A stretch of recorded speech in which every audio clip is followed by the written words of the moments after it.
Disney magic. Okay, I have a special connection to the ship. I don't know how many of you know this, but I actually worked on the original ship, crawled around in the half-built hold when we were in Venice.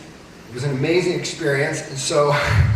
And ironically, many of the spaces that I worked on the original ship are those that we're going to be completely ripping out and redoing. But that's what's so great. You know, we take things that are wonderful and make them even better. And this ship, as Carl said, is an award-winning ship. We love it. So one thing we did when we set out to reimagine this ship, we thought about all those things that were great about it. And there's a saying that we have around Imagineering, actually. It's what Walt said, or how we think about Walt. And Walt always had one foot in the past and one foot in the future.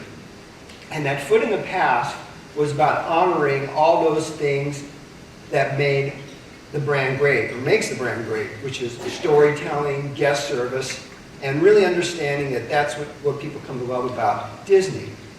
But Walt was always looking forward and always thinking about what is the next great technology, what's the next great device that I can use to tell my stories better.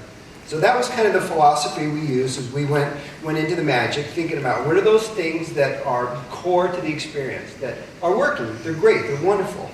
Award-winning ship, it's great. But where are those places that we can make it even better? And what's kind of fun is that we launched these two great new ships, the Dream and the Fantasy, and we took learnings from the Magic over to those ships, and we learned new things when we did the Dream and the Magic, and now we're taking some of the great things we've learned from the Dream, and the Fantasy, rather, excuse me, and bringing it back to the Magic. So, let's get on board the ship here, and I'm going to take you through a little tour, some of the great changes that we're going to be making to this already magnificent ship. So starting right out, when we enter into the ship, first thing in the atrium, we wanted to set up this kind of our establishing shot, like you have in the movie, and telling our guests there's something new here. And we're going to give the atrium a bright, fresh rework here. As you can see in this rendering, all new color scheme. We're actually changing some of the architecture in here, losing one of the stairwells. Still honoring that great Art Deco look of the current ship. As you know, Art Deco is the design idiom that kind of ties the ship together and gives it that great sense of romance, because it's that tie back to the sailing ships from the classic time of those ships. You can see Mickey will still be there. It's hard to see him there. He's off in the, there's my laser pointer. There's Mickey there, but he's going to be getting a little makeover. He's going to get a little buff and puff and be looking nice and fresh for all our guests as they arrive into this beautiful new space. So now our guests are going to be moving through the ship, and let me talk a little bit about our dining experiences. You know, we created rotational dining, 3 distinct dining experiences. We have an elegant dining experience, casual dining experience, and then our entertainment dining experience. We were the first to do that, and it works great. So we wanted to look at, first, our casual dining experience, which is currently Parrot Key. And it takes place, as you know, we took a lot of inspiration for Parrot Key from the Caribbean. And we like that idea of connecting people to these exotic places. It's all about creating these immersive experiences for us. But one thing about Parrot Key, and we felt, there was an opportunity to create an experience that could dress itself up a little bit. So when you're there in the evening, you can go and have a nice lunch there. But when you're there in the evening, we wanted to have a little more upscale feel. So we now took our inspiration from Brazil. Still went south, and as you can see, we're going to be calling it Cariocas. And for those of you who aren't familiar with that name, that's that little parrot there. That's Jose Carioca from the Disney film Three Caballeros. And they went to Brazil, and as you can see, we brought back some great design ideas, motifs that actually exist in that city. But the cool thing here, and pay attention, everybody watch this, we go from day to night. Ooh, so you can see it's going to have 2 very distinct personalities that'll really take this space and make it a very pleasurable spot for our guests. Now let's moving on. Okay, as I mentioned earlier, if something's great, and we went through these spaces and we kind of analyzed what we were going to do in each space, we said, if it's great, let's not mess with it. And this was one of those spaces, Animator's Palate, everybody's favorite. Even today, you walk in that space, and it still gets oohs and ahs. But at the time when the ship was built, many of the technologies were state-of-the-art at the time, but have now fallen a little behind. So what we're going to be doing here is giving this a whole new technology facelift. New video screens, new audio, new lighting, and that's going to allow us to take the show that's currently playing there, our black and white color show, and make it even better, but it's also going to allow us to bring over a new favorite from the Disney fantasy, Animation Magic. And for those of you who are not familiar with Animation Magic, it's an amazing show that allows our guests to take their placemat and draw a 2D drawing, and it actually comes to life in full animation up on the screen. Moving on upstairs, we have our buffet restaurant, Cabanas, and it's going to be completely transformed as well. New serving centers there, a whole new way of serving our guests, no more buffet lines. And as you can see, it's got this great look that we're taking inspiration from Australia. And why Australia? Because a great Disney movie, Finding Nemo, takes place there. And we'll be bringing some of our Nemo characters in there, as well as this great design from a lot of the Aboriginal colors and patterns that you find in Australia. Now, moving on, youth spaces. These were the spaces that I had much to do with, and like I said, they're going to be completely redone, starting with the nursery for our youngest guests. It's a small roll nursery. We're taking our inspiration from what we did on the Dream and the Fantasy with bright new colors and a whole new floor plan here that'll service our youngest guests.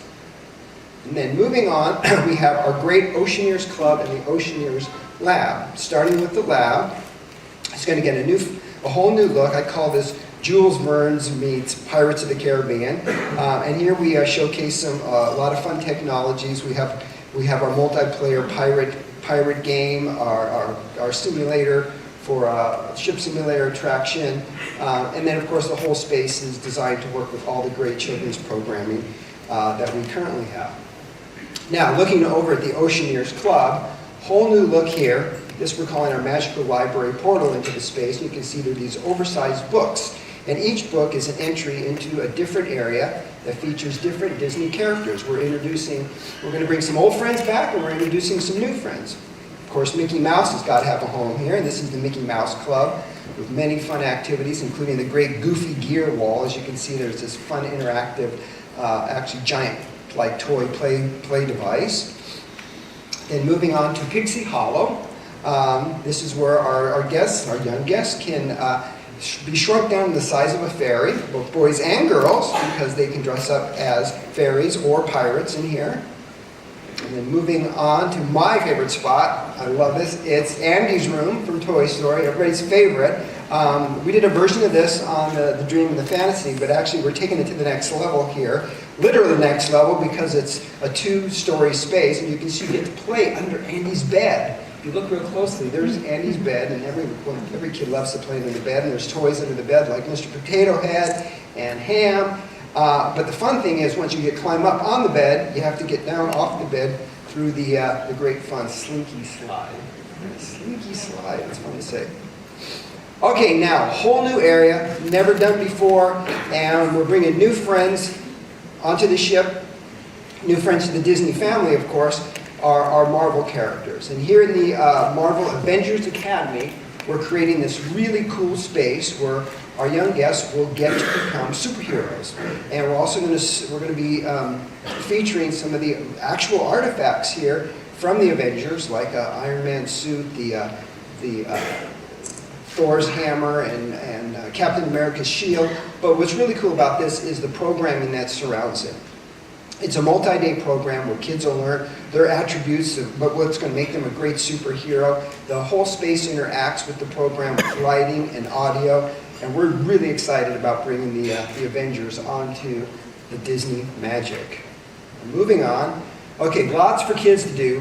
As you can see, great kid spaces, but we have not forgot about the adults, and we're going to completely reimagine the adult space. It will have a new name, After Hours, and this is the very elegant entrance into the space. We'll be featuring 3 clubs. 3 clubs each with a very different look and different personality. The idea here is in one night, a couple can go out, friends can go out, and really experience what it might be like to go clubbing in New York, Las Vegas, Miami, really elegant, upscale evening out. Starting with our main club room is Fathoms. And Fathoms takes its inspiration from the sea. Why from the sea? Because the sea has many personalities. It can be very calm and beautiful, but also be very exciting.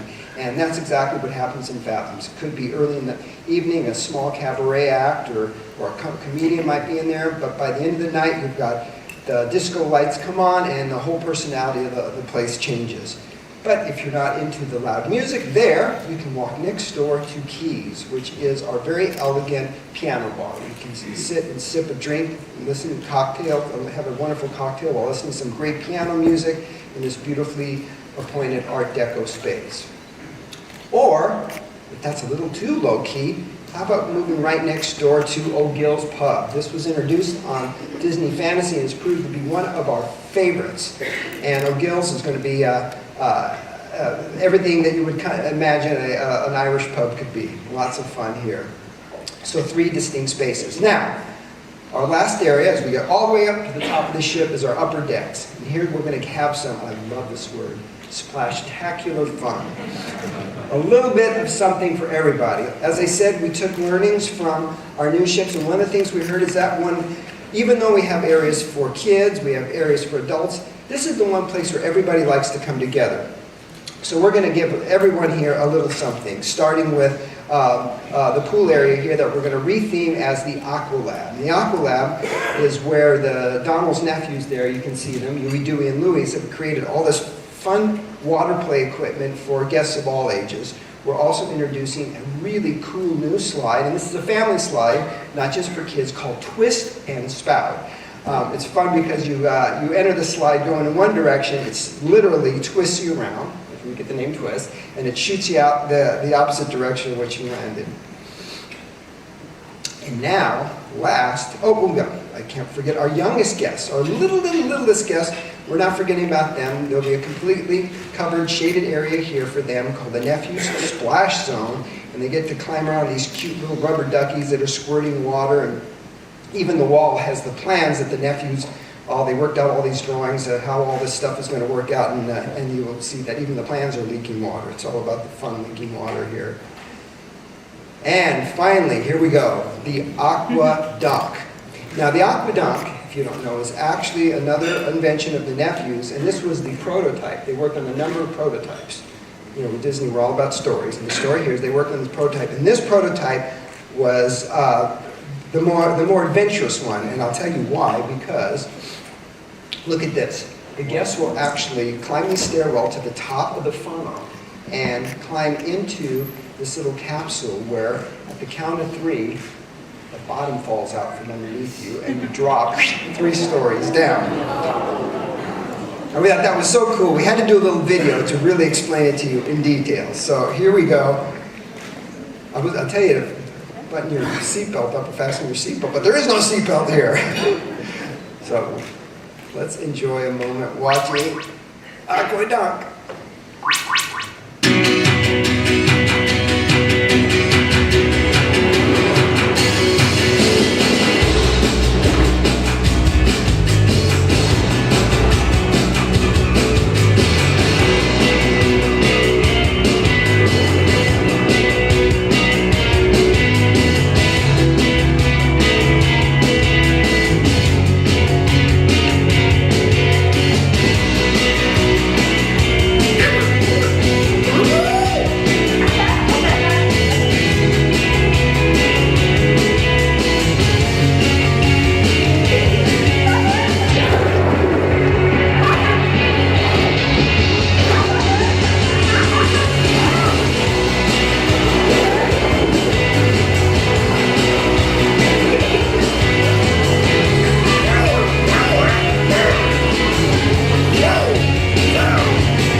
Okay, the best part about my job is I get to be the first one to go down that slide. You know?